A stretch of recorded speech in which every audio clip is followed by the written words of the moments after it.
Muy buenas noches, soy el alumno Jonathan Yair Osorio Calderón.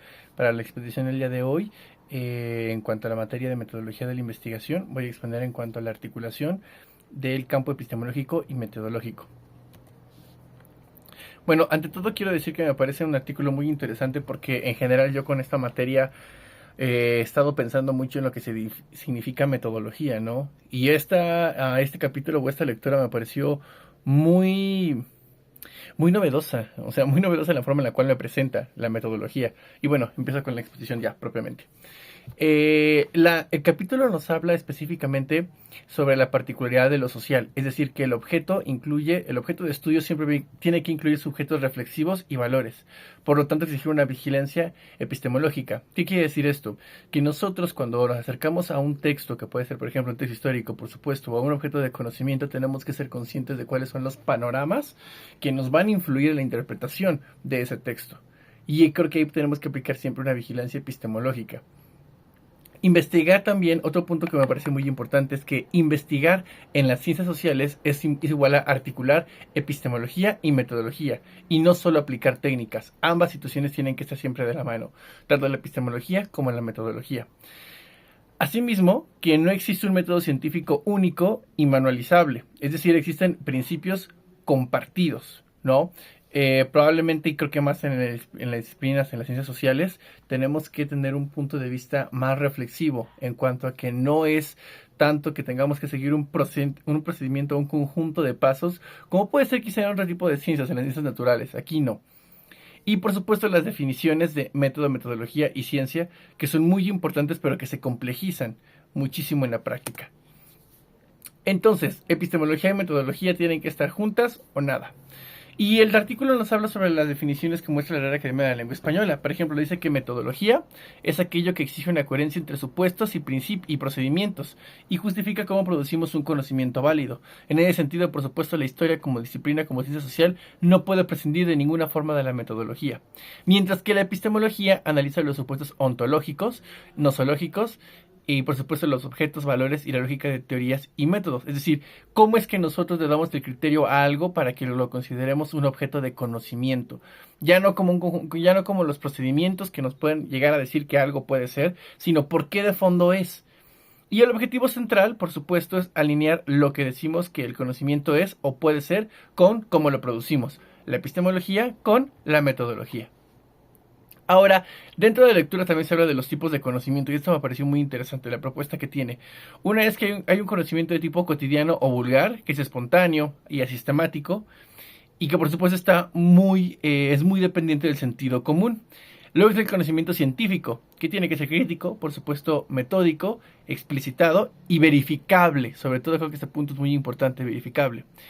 Asimismo, el conocimiento científico requiere explicitar teorías y métodos para ser discutible y acumulativo, que explique por qué se llegó a esa conclusión, a diferencia, por supuesto, del conocimiento cotidiano o vulgar. La particularidad del objeto social en el estudio de la historia, creo en este caso, que nos lleva a que tiene que ser es un objeto que es reactivo y reflexivo, que todo el tiempo nos lleva a analizar por qué un proceso histórico, por qué un movimiento como la independencia, como la revolución, o incluso, por ejemplo, una huelga, tiene tantas directrices para ser analizado. En ese sentido es reactivo, porque nosotros reaccionamos frente a él por los contextos que tenemos, pero nos lleva siempre a la reflexión, no es estático. Al mismo tiempo, que otro punto importante dentro de la lectura es que resulta imposible tener una externidad total del investigador. Decir que somos tan neutros como para que no vayamos a juzgar, insisto, por ejemplo, algún evento histórico, pues es un autoengaño totalmente. Y hay una respuesta metodológica, que son los controles críticos y los dispositivos de objetivación, que no obstante, pese a esa subjetividad que es natural a cualquier ser humano y ante un evento histórico, tenemos que siempre tener controles críticos, ¿no? Para generar nuestra objetivación en cuanto al objeto de estudio que estamos teniendo. En ese sentido es que está la ruptura, la vigilancia y las rupturas epistemológicas. La realidad no habla por sí sola, se interroga con conceptos situados. Y nosotros como futuros historiadores tenemos que dar cuenta de eso también. Hay una vigilancia, un examen continuo de conceptos y técnicas y un control de esos sesgos que podemos generar. Por supuesto también existe una ruptura, que es distanciarse del sentido común para objetivar el análisis. Ser consciente de ese sentido común que estamos teniendo, pero al mismo tiempo también aprender a distanciarnos de él. Y los obstáculos típicos, ¿no? Que en ese sentido la lectura menciona a Bourdieu, que es el sentido común, la forma en la cual nos comunicamos y las nociones comunes. Entonces, los principios prácticos compartidos tienen que ser la crítica y la discusión pública en la comunidad científica, la contrastación empírica y el juego de teoría contra de teoría y realidad, la exclusión del engaño, la transparencia de supuestos, técnicas y decisiones, y la coherencia técnico-metodológica, teórico-metodológica. Aunque claro, por supuesto, todo esto conlleva un reto, y yo creo que una perspectiva muy heterodoxa de la historia como de las disciplinas sociales, que no es fácil, creo que no es fácil de desarrollar, pero ahí está la importancia, por supuesto, para poder encauzarla. Un ejemplo con preguntas que podríamos hacer para llegar a eso sería: declaro mis supuestos epistemológicos, los conozco, elijo técnicas coherentes con esos supuestos y con mi problema, anticipo sesgos y estrategias de vigilancia o ruptura epistemológica, y por supuesto, justifico la validez y los límites de mis resultados. Son preguntas que tenemos que hacer todo el tiempo. Y bueno, para concluir, creo que es un buen proyecto, o sea, es un capítulo extraordinario la propuesta que tiene, porque sostiene la articulación entre epistemología y metodología, no la separa. Porque hacer solamente metodología sin epistemología no tendría sentido, es autoengañarse. Y hacer epistemología sin metodología, pues finalmente no ofrecería un resultado que fuera verificable con las demás características que toda disciplina, como toda ciencia social, debe tener.